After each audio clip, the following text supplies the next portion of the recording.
Hello, જય માતાજી, જય શ્રી કૃષ્ણ। આજની વાર્તા શરૂ કરીએ પહેલાં વિડીયો ગમે તો લાઇક અને શેર કરી દેજો। ચેનલ પર જો તમે નવા હોય તો ચેનલને સબસ્ક્રાઈબ કરી દેજો। તો ચલો શરૂ કરીએ આજની વાર્તા। ઘડપણમાં ફરી ફરીને સરકતું હૃદય। પાર્કના ટ્રેન પર જોગિંગ કરી રહેલી નેહાને પોતાની આંખો પર વિશ્વાસ જ ન આવ્યો। આ રીતે માથુર કાકાએ મારી સામે એક નહીં પણ 2 વાર આંખ મીચી। ગયા અઠવાડિયે જ તે ઘરે આવ્યો હતો અને પપ્પાજી સાથે વાત કરતો હતો। હું તમને ચા આપવા આવ્યો હતો। કદાચ તેણી સાથે છેતરપિંડી કરવામાં આવી હતી, પરંતુ જ્યારે તે ફરી પાછો આવ્યો ત્યારે તેણે ફરીથી તે જ કર્યું। ના, તે એ જ માથુર કાકા છે। એક અસંસ્કારી વ્યક્તિ છે। તેને હેલો પણ ન કહે તે શિખા સાથે આગળ વધ્યો। શું થયું? તું અચાનક કેમ અસ્વસ્થ થઈ ગયો અને બોલવાનું બંધ કરી દીધું? શિખા તેના ચહેરાને ધ્યાનથી જોઈ રહી હતી। અરે માણસ, વાદળી પટ્ટાવાળી ટી-શર્ટ પહેરેલા કાકાને જુઓ, જેઓ 3 લોકોની વચ્ચે બેઠા છે। તેમણે માથું ફેરવ્યા વિના આંખોથી ઇશારો કર્યો। તેઓ દરેક રાઉન્ડમાં મારી સામે આંખ મીચી રહ્યા છે અને હું પ્રવેશતાની સાથે જ હાથના ઇશારા કરે છે અને જરા હોલે ચલો મોર સજના ગાવાનું શરૂ કરે છે। છી, પિતા આ લોકોના પરિચિત છે? નહીં તો તેણીએ તેમને હમણાં જ પાઠ ભણાવ્યો હોત। ગયા અઠવાડિયે ઘરે આવ્યો તે મને પણ મળ્યો। તેમ છતાં આવા વર્તનની ઉંમર અથવા સંબંધની ગરિમાની કોઈ પરવા નથી। હું મમ્મીને કહીશ, તે તેને કહેશે, તમે અહીં નવા છો? અરે આ 4 બુઢ્ઢાઓ તો એવા જ છે। દરેક વ્યક્તિને દરરોજ ચેતવણીઓ મળતી રહે છે, પરંતુ તેઓ ક્યારેય કોઈને ચીડાવવાથી બચતા નથી। શ્રેષ્ઠ બાબત એ છે કે સુધારો કરવો, ક્યારેક ચાટ વિક્રેતા પાસે, ક્યારેક બીજે ક્યાંક। આ લોકોને રોજ કોણ મળશે? તેમને આનંદ કરવા દો। શું તમે નથી જાણતા? એક નવી શોધ સામે આવી છે। વૈજ્ઞાનિકો કહી રહ્યા છે કે સ્ત્રીને ચીડવવી અને જોવું એ પુરુષના સ્વાસ્થ્ય માટે સારું છે અને તેનું આયુષ્ય વધારે છે। જો તમારી પત્ની વૃદ્ધ છે તો તે કદાચ કરવા ચોથની ઉજવણી યોગ્ય રીતે કરી શકશે નહીં। તેની આંખોને સ્વસ્થ થવા દો, તેનું આયુષ્ય વધારવા દો। આનાથી વધુ આપણે શું કરી શકીએ? દોસ્ત, તેને અવગણો। આટલું કહી શિખા હસવા લાગી। કૃપા કરીને તેની રેવતી બહેનને સમજાવો, પાણી માથા ઉપર જઈ રહ્યું છે। રામશરણજી તેમની પુત્રવધૂઓની પણ મજાક ઉડાવવાથી બચતા નથી। વૃદ્ધાવસ્થામાં જેલની મફત મુલાકાત થશે। તમે આવા સસ્તા લુચ્ચા માણસ સાથે કેવી રીતે જીવો છો? તારી વહુ પણ આવવાની છે, પછી જોઈ લઈશું। ગુસ્સે થયેલા પડોશી લીલા નિગમ ધમકી આપીને ચાલ્યા ગયા।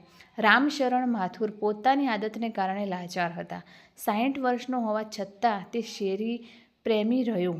વૃદ્ધાવસ્થામાં પણ આ તેમનો વિનોદ હતો। તેમને માત્ર 2 બાળકો હતા। મોટી છોકરીનું નામ રાણી અને નાનો પુત્ર રણવીર હતો। બંને તેની પાસેથી આવી ક્ષુલ્લક વાતો સાંભળીને મોટા થયા હતા। પહેલાં તે પડોશની મહિલાઓને પ્રેમપત્રો લખતો, તે એક સંપૂર્ણ રજિસ્ટર લખતો અને પોતાના બાળકોને ભણાવતો અને તેના પર હસતો અને ક્યારેક તે પત્રો પોતાના ઘરે ફેંકવા અને મિત્રો સાથે મસ્તી કરવા કહેતો। રેવતી તેની બુદ્ધિમત્તા જોઈને આશ્ચર્યચકિત થઈ ગઈ કે પિતા પોતાના બાળકો સાથે આવું કેવી રીતે કરી શકે।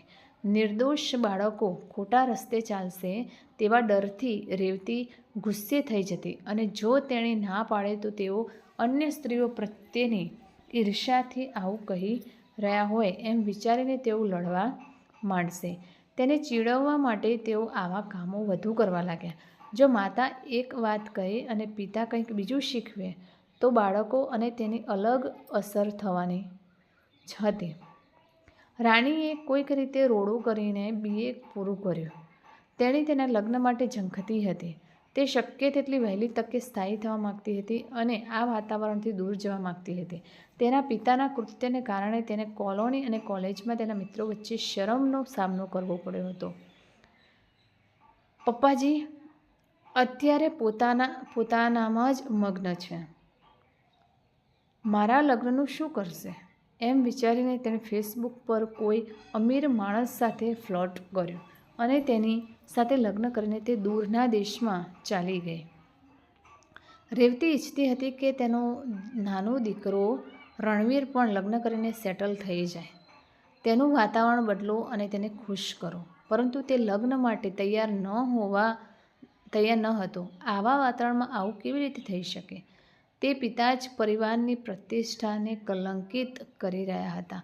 તેણે એક મોટી કંપનીમાં સોફ્ટવેર એન્જિનિયર તરીકે કામ કરવાનું શરૂ કર્યું.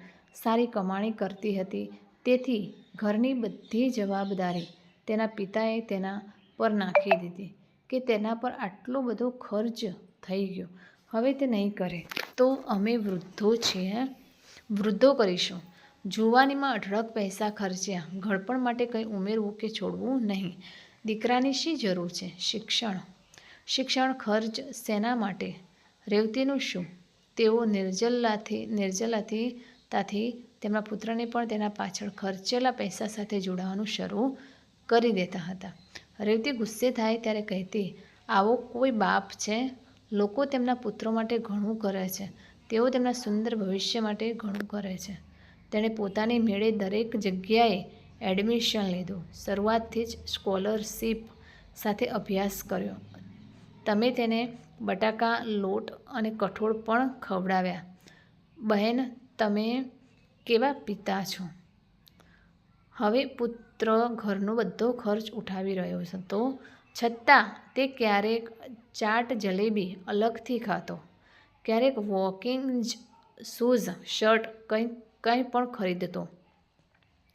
રામશરણ આ માટે આતુર હશે અને કોઈ પણ ખચકાટ વગર રણવીર તરફ હાથ લંબાવશે. પત્ની રેવતી આ પ્રકારના વર્તનથી ખૂબ જ શરમાઈ ગઈ હશે. હવે જો તેણીએ તેની પુત્રવધૂને ત્રાસ આપવાની ફરિયાદો સાંભળી તો તે જમીનમાં ધસી જશે. તે તેમને સમજાવીને કંટાળી ગયો. તેઓ કંઈ પણ સાંભળવા તૈયાર નથી. તેની સામે હસીને કહેશે, કોની જીદ છે વૃદ્ધાવસ્થામાં? આ વખતે જો રણવીર આ સાંભળશે તો કોણ જાણે ગુસ્સા અને શરમમાં શું કરશે. ગત વખતે પણ આવા નાનકડા કૃત્યથી શરમ અનુભવતા તેણે તેના પિતાને ખૂબ ઠપકો આપ્યો હતો અને પછી કંટાળીને તેણે આખરી ચેતવણી પણ આપી હતી કે જો તે નહીં સુધરે તો ઘર છોડી દેશે.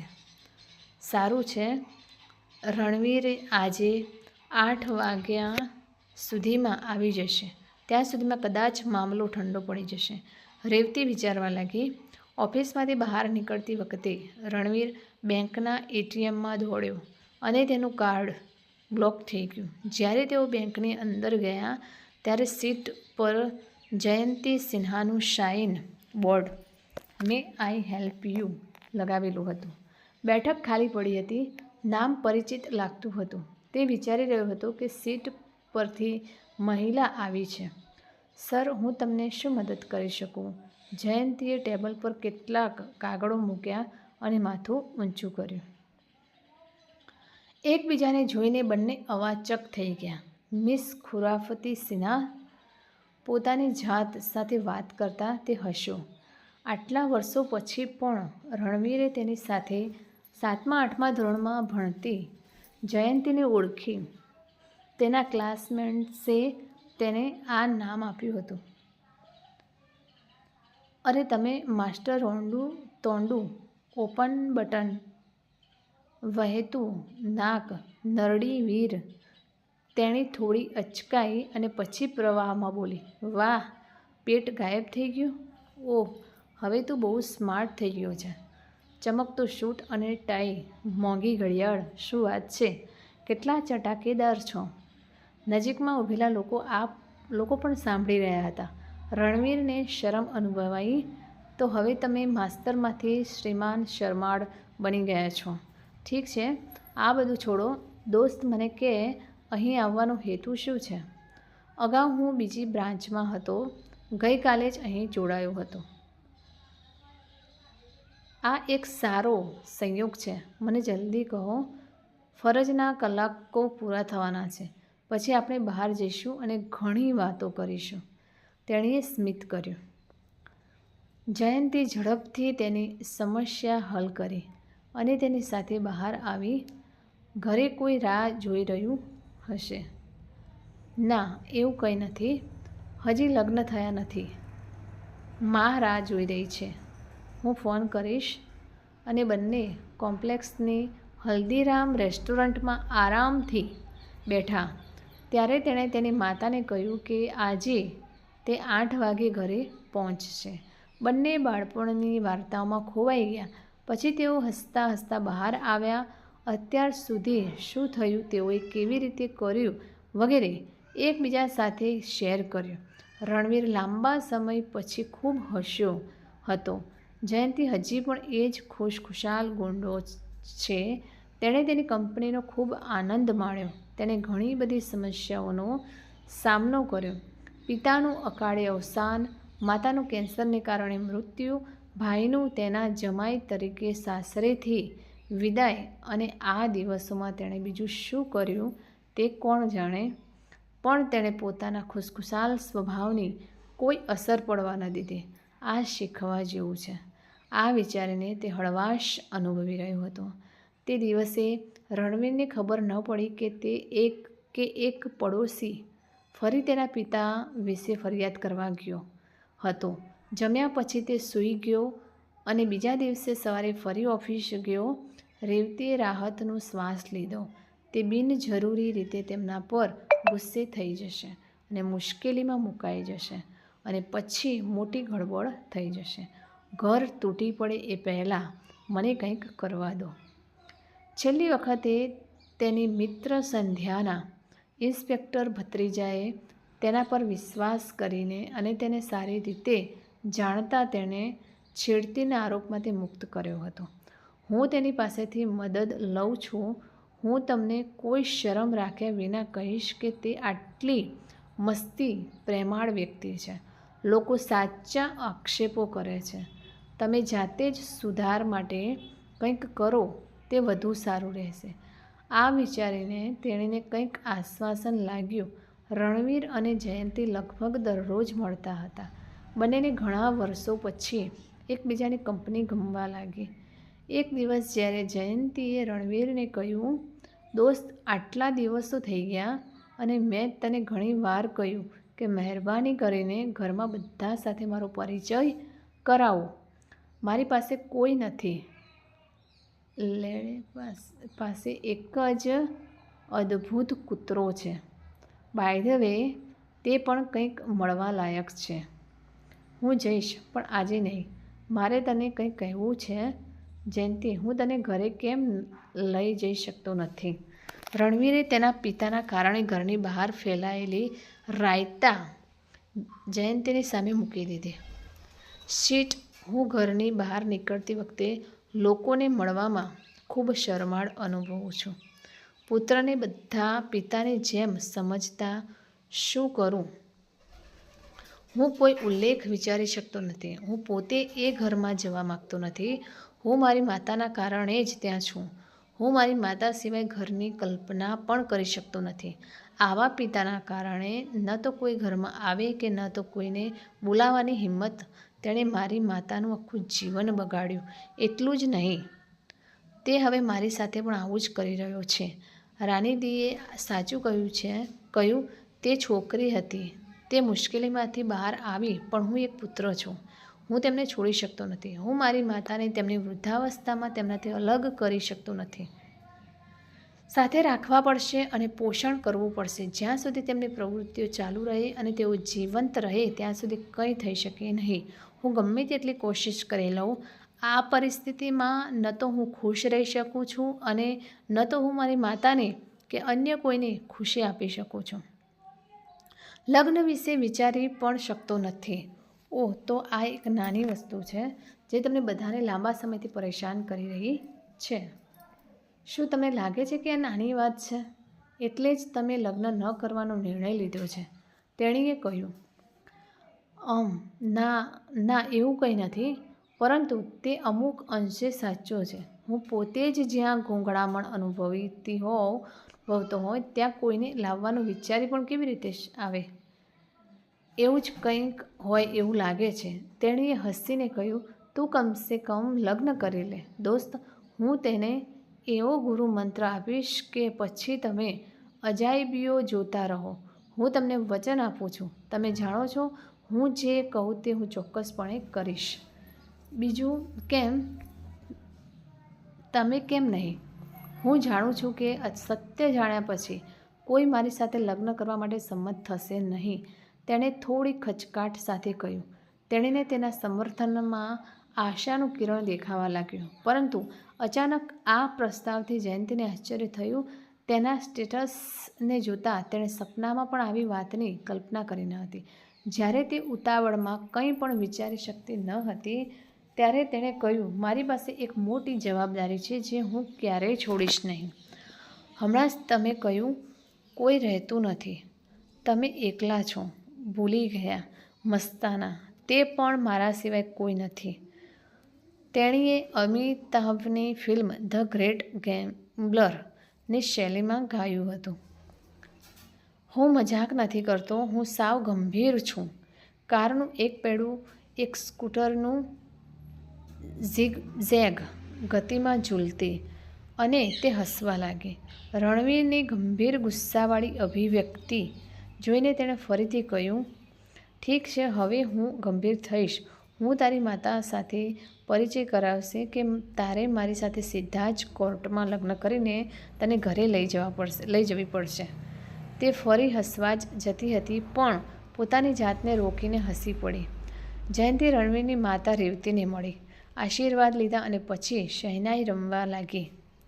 જયંતી લગ્ન કરીને રણવીરના ઘરે આવી. મસ્તાના પણ તેની સાથે હતી. રેવતી અને રણવીર બંનેએ તેને સાથે લાવવા કહ્યું હતું. રેવતીએ જોયું કે હંમેશા ગંભીર દેખાતા તેના પુત્રના ચહેરા પર ખુશી સ્પષ્ટ દેખાતી હતી. મસ્તાનાની ચમકતી આંખો રામશરણને તેની સામે જોઈ રહી હોય તેવું લાગી રહ્યું હતું. જ્યારે તેણે તેની લહેરાતી જાડી પૂંછડીને ફટકો માર્યો ત્યારે એવું લાગ્યું હતું કે તે તેમને ધમકી આપી રહ્યો હતો. ઘણી વખત રામશરણ મસ્તાનાને કારણે ડોકિયું કરતી વખતે તે ચોરી કરતાં પકડાવાનું ટાળતો, કારણ કે મસ્તાના તેને ક્યાંકથી જોઈ લેતી. જ્યારે તેણે તેની પૂંછડી હલાવતા જોરથી ભસવાનું શરૂ કર્યું ત્યારે તેને કોઈ રોકી શક્યું નહીં. જયંતીને ખબર પડી ગઈ હતી કે તેના સસરા મસ્તાનાથી થોડા ડરે છે. જ્યારે તેણે તેને મસ્તાનાથી દૂર ભટકતી જોઈ ત્યારે તે ઘણીવાર હસતી. તેના તોફાની મનમાં કોઈ તોફાન દોડવા લાગ્યું હતું.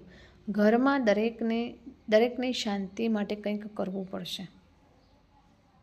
સવાર સાંજ જયંતી પણ મસ્તાનાને તેના સાસરે ફરવા લઈ જવા લાગી હતી. અગાઉ હું પપ્પાજી સાથે ખૂબ મક્કમ હતી. પાપાજી, તમે તેમને તમારી સાથે લઈ જાઓ, હું માતાની મદદ કરીશ. પછી ઓફિસે પણ જવું પડે છે. આવતા અઠવાડિયે તેની રજા મંજૂર કરવામાં આવી હતી. બાકી હતી તે બધી રજા લીધી. રણવીર તેને આ નોકરી છોડીને તેનો મનપસંદ એનિમેશન કોર્સ કરીને કંઈક મોટું કરવાનો આગ્રહ કરી રહ્યો હતો, જે તે પારિવારિક સમસ્યાઓને કારણે પૂર્ણ કરી શકી ન હતી. હવે આ બધું કરવાની શું જરૂર છે? તારે જે જોઈએ તે કરો. ઓહ, આભાર પ્રિય. શું તને હજી યાદ છે? તે માત્ર મારું સપનું હતું. થોડા દિવસ રાહ જુઓ, પછી જોઈ લઈશું. રણવીરની આંખોમાં અમર્યાદિત પ્રેમ જોઈને તે ખુશ થઈ રહી હતી. તેણીને યાદ છે કે તેની નોટબુકમાં બ્લેકબોર્ડ પર તેના સહપાઠીઓ અને શિક્ષકોના કાર્ટૂન દોરતી હતી. કોઈ પણ તેને બરાબર ઓળખી શકે છે. એક વખત આચાર્ય શશિપુરીનું પણ એક કાર્ટૂન બન્યું હતું.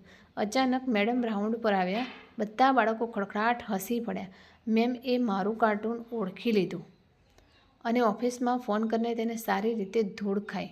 તે દિવસે કોઈએ મિસ ખુરાફતીને પહેલી વાર રડતી જોઈ. બધા બાળકોને મજા પડી પણ ખબર નહીં કેમ રણવીરને તે ગમ્યું નહીં. ભલે તેણે તેને ઘણી વખત ચીડવ્યો અને તેને ઘણા નામથી બોલાવ્યો, તેણે વિચાર્યું તેની અનોખી પ્રતિભા માટે તેને આજે ઇનામ મળવું જોઈએ. જયંતી મસ્તાના સાથે મોર્નિંગ વોક માટે ગઈ ત્યારે પાર્કમાં રામશરણ અને તેના મિત્રોની મજા થોડી ઓછી થઈ ગઈ. એક તરફથી એક સાથીદારની વહુ હતી અને તેની ઉપર અલ્સેટિયન ડગ. મસ્તાના તેની સામે ઉગ્ર નજરે તાકી રહી હતી. ક્યારેક જયંતી સાંજે વહેલી ઘરે આવતી ત્યારે તે મસ્તાનાને લઈને તેના મિત્રો સાથે ફરવા નીકળી જતી. પછી રામશરણ અને તેના મિત્રોની સાંજ પણ બગડી હશે. ચાટ ગોલગપ્પા વિક્રેતાઓની જગ્યા પર છોકરીઓને ચીડવવાની તેની મજા બગડી જતી. તેના ખુશખુશાલ સ્વભાવને કારણે જયંતી જલ્દી જ નેહા, શિખા વગેરે છોકરીઓ સાથે સારી રીતે બંધાઈ ગઈ. રવિવાર અને રજાના દિવસે તે ઘણીવાર તેના સ્કૂટર પર ખુલ્લી હવામાં નજીકના ટેકરીઓ તરફ મોર્નિંગ વોક કરતી. ઉદ્યાનમાં તેજના અભાવે આ વૃદ્ધો દિલગીરી હશે. એક દિવસ આખરે એક વૃદ્ધે કોમેન્ટ કરી, અરે તમે એકલા ક્યાં ફરવા જાઓ છો? અમને ક્યારેક ટૂર પર લઈ જાઓ, અમારા પર દયા કરો. તે મસ્તાના સાથે નેહા તરફ થોડો આગળ ગયો હતો. તેણે નેહાને હળવેકથી કહ્યું, કહો હા, સ્કૂટર પર એક પછી એક બેસો, તમે ચારેય જણ. તેમને તમારા સ્કૂટર પર ટેકરીની પાછળ ધોધ પાસે છોડીને પાછા આવો. ચાલો આજે તેમને મજાનો સ્વાદ આપીએ. પછી તમે તમારા બધા પ્રેમને ભૂલી જશો. હું ફોન પર સંપર્કમાં રહીશ. મારે સાસરે છે એટલે હું જઈ શકું એમ નથી. ત્યાં સુધી હું ઘરે જાઉં છું અને ફરી મસ્તાના ચાલવા માટે અહીં પાછો આવું છું. નેહાએ આંખના પલકારામાં સૂચનાઓનું પાલન કર્યું અને તેના બાકીના મિત્રો તરફ આંખ મીંચી. હા, કેમ નહીં કાકા, અલબત્ત. અમારામાંથી 4 છે. શું તમે પણ 4 સ્કૂટર પર બેસી શકશો? તો આવો, તમે બધા પણ શું યાદ કરશો? ખુશીના ઉન્માદમાં વૃદ્ધોનું ટોળું એક પછી એક 4 છોકરીઓની પાછળ મજા કરવા બેસી ગયું. છોકરીઓ એકબીજાની તરફ આંખ મીંચી રહી હતી, જ્યારે વૃદ્ધ પુરુષો તેમના મિત્રો તરફ આંખ મારતા હતા. દરેકના પોતાના ઈરાદા હતા. છોકરીઓની ધક્કો મારીને સ્કૂટર સ્ટાર્ટ કર્યું ત્યારે જાણે કાકાનો શ્વાસ રોકી રહ્યા હોય એવું લાગ્યું. અને જ્યારે તેઓએ ઝડપ પકડી ત્યારે તેઓ લાલ થઈ ગયા અને રોકવા માટે બૂમો પાડતા રહ્યા. આજે છોકરીઓ ઘણી દૂર ગઈ અને ટેકરીની પાછળ એક ધોધ પર ગઈ જે તેઓ જોવા માંગતી હતી, પણ ત્યાં એકલી જવામાં ડરતી હતી. આજે મોકો મળ્યો. એક કામ કરો, 2 કામ કરો. તે વિચારવા લાગી કે જયંતી જ સાથે આવી હોત તો કેટલી મજા આવી હોત. કાકા, તમે લોકો અહીં પથ્થરો પર શાંતિથી બેસો, અમે પણ થોડી બીજી બાજુથી જોઈશું અને પાછા આવીશું, તેમણે કહ્યું. ઠીક છે છોકરીઓ. વૃદ્ધ માણસ ખુશ હતો. હા જયંતી, તે કહ્યું તેમ અમે 4 વૃદ્ધોને ત્યાં ધોધ પાસે છેતરીને છોડી દીધા છે. હવે આપણે પાછા આવી રહ્યા છીએ. ચાલો અડધા કલાકમાં મળીએ. ઠીક છે. નેહાએ આગળ વધીને જયંતીને કહ્યું કે મિશન પહાડી સફળ થઈ છે. કાકાઓ હજી શ્વાસ રિકવર કરી રહ્યા હતા ત્યાં જ તેઓ બીજી બાજુથી બહાર આવ્યા અને પાર્કમાં પહોંચ્યા અને લાંબા સમય સુધી આનંદ માણતા રહ્યા. જયંતી ત્યાં રાહ જોઈ રહી હતી. તે તેને મોબાઈલ પર તમામ દિશાઓ આપતી હતી. હું ઈચ્છું છું કે તમે પણ સાથે આવો જેથી તમે દરેકના બગડેલા ચહેરાઓ જોઈ શકો. કોઈ નહીં, હવે હું બગડેલા ચહેરાઓ સાથે ઘરની બહાર હાલત જોઈશ, તેણીએ હસ્યું. બધા વૃદ્ધ લોકો ખરાબ મુશ્કેલીમાં છે.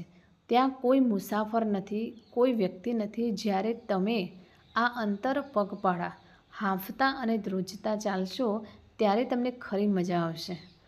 તમે આજે છોકરીઓ સાથે ફરવાની મજા માણી હશે.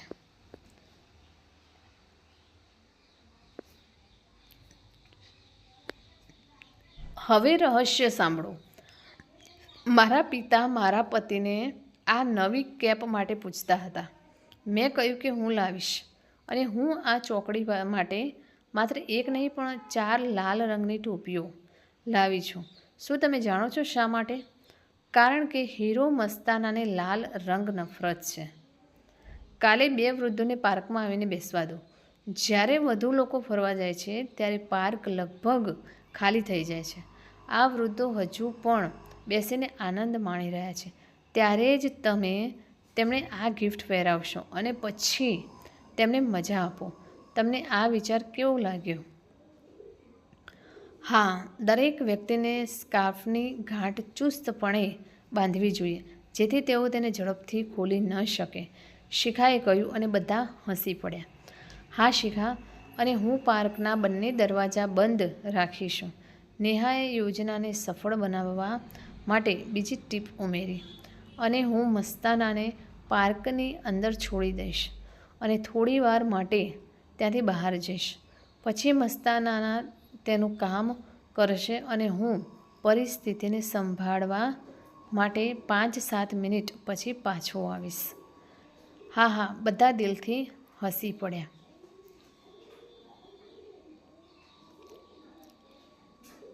વૃદ્ધાવસ્થામાં જ્યારે હડકવા માટે ઘણા ઇન્જેક્શન આપવામાં આવે છે ત્યારે બધા છૂટા વાળ દૂર થઈ જશે.